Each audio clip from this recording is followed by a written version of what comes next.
पाक फिजाइया के सरबराह मुजाहिद अनवर खान ने गैर मुल्की जरीदे को इंटरव्यू देते हुए कहा कि JF-17 थंडर ब्लॉक 3 नए रडार के साथ मार्च 2020 तक ऑपरेशनल होगा। पाक फिजाइया में मजीद 3 JF-17 थंडर ब्लॉक 2 तैयारे जून में शामिल होंगे। JF-17 थंडर की शमूलियत से ब्लॉक 2 तैयारों की खेप मुकम्मल हो जाएगी। तरबियती अमूर के लिए 2 नशिस्तों वाला JF-17 थंडर B भी शामिल किया जा रहा है।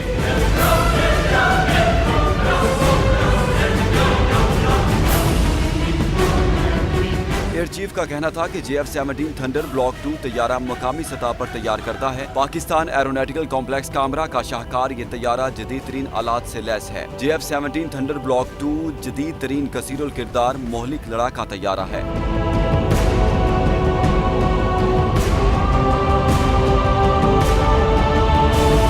एयर चीफ का कहना था कि पाक फिजाइया ने 2017 में मजीद 12 JF-17 थंडर तैयारों का ऑर्डर दिया था। PAC ने 2009 से अब तक 10 साल में 100 JF-17 थंडर तैयारे बनाए।